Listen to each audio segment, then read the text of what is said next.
The Kia XCeed has always been a bit different to all the other cars of its type. You see, while they were all nothing more than regular family hatchbacks with a slightly raised suspension and some chunkier bumpers to make them look a bit more off-roaderish, the XCeed was something more bespoke, with a comprehensively redesigned body compared to that of the regular Ceed hatchback. Indeed, it's only the front doors that are carried over. Everything else is unique to the XCeed.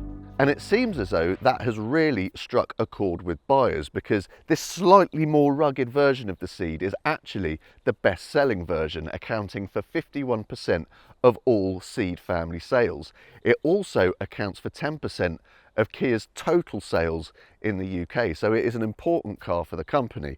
That's probably why they've decided to give it a midlife facelift to make sure its appeal with customers is maintained. So, what's new? Well, the looks for one thing, albeit only slightly. At the front, you've got new LED headlamps, a revised grille and a new front bumper design with revised air intakes. At the rear, meanwhile, there's a new diffuser with a gloss black skid plate and this exhaust effect design. There's also a sporty new top-end trim level called GT line, of which this particular car is an example. It's got a few more metallic elements in the front bumper to make it look more aggressive, machined 18-inch alloy wheels, a body-coloured skid plate in the diffuser, and rear lights with these cool hexagonal LEDs. The changes to the interior are even more blink and you miss them, but thankfully it was already pretty good in here. The driving position has plenty of adjustment and good visibility, and the various dashboard controls are super easy to operate. And while the central touchscreen looks reminiscent of an iPad that's been lashed to the dashboard as an afterthought, the system does work quite well with logical menus, clear graphics and handy shortcut buttons. The quality's impressive too, with a fairly posh materials and a substantial feel. The rear seats have lots of legroom, even if headroom is a bit tight for those much over 6 foot, and the boot's a good size at 426 litres. What's more, you get 40-20-40 split folding rear seats to let you boost the capacity even further. So that's what's changed inside and outside the car, but what's changed under the skin? Well, not a whole heap as it goes, but that's no bad thing because the XCeed was already the best version of the Ceed family to drive. And the biggest reason for that is the suspension. Not only is it jacked up compared to that of the regular Ceed for a bit more travel, it's also a bit softer, 7% at the front, 4% at the rear, and it's also got a few more bits of trick suspension componentry such as hydraulic bump stops. And all that means that the XCeed rides a bit more comfortably than the regular Ceed.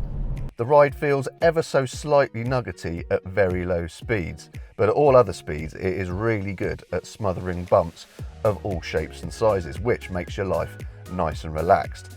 And the fact it's also really quiet in here helps no end on that score as well.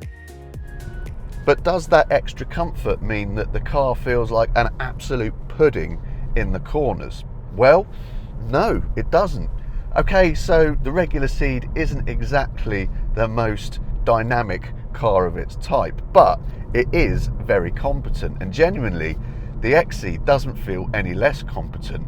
There's loads of grip, the body control is actually really decent, and the steering is nicely weighted and reasonably responsive. And what about engines? Well, 2 will be available, one of which is the existing plug-in hybrid version with 141 horsepower and an electric-only range of about 30 miles.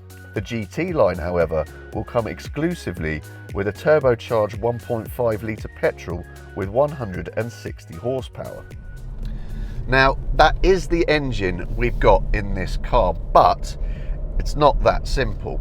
We are currently on the European press launch in Frankfurt in Germany, and as such, this is a German spec car. That means it has an automatic gearbox, whereas 1.5s in the UK will only be offered with a manual. It also has 48 volt mild hybrid technology, which again, UK cars won't have. Both UK and German versions have the same official power output, but the way that power is delivered will be slightly different. So, what can we tell you about the engine that might actually be useful? Well, it feels pretty punchy, although probably not as punchy as you would expect given the output figure of 160 horsepower, and it can get fairly raucous when you work it hard, which you might be able to hear. But like we say, there is only so much we can tell from this German spec car, so as far as the engine is concerned, we'll have to reserve final judgment until we've driven a car back in the UK. So, what's the overall verdict on the XCeed? Well, if we're being brutally honest, the changes made in the facelift are so minor that, for us, it doesn't really feel any more appealing than it did before. However, that doesn't stop this car being an impressive all-rounder, with a really nice blend of dynamic abilities, a roomy, practical, family-friendly cabin, and plenty of luxury and safety kit. If you like the idea of a family crossover because you don't want to go full-on SUV, then we'd say that this thing should definitely be on your shopping list. What do you think of the facelifted XCeed? Let us know in the comments, leave us a like, and don't forget to subscribe to the CarGurus UK YouTube channel. And if you're looking for your next car, head over to cargurus.co.uk to find your desired model for sale at a top-rated dealer. And using our super clever pricing technology, we'll even tell you if it's a good deal or not.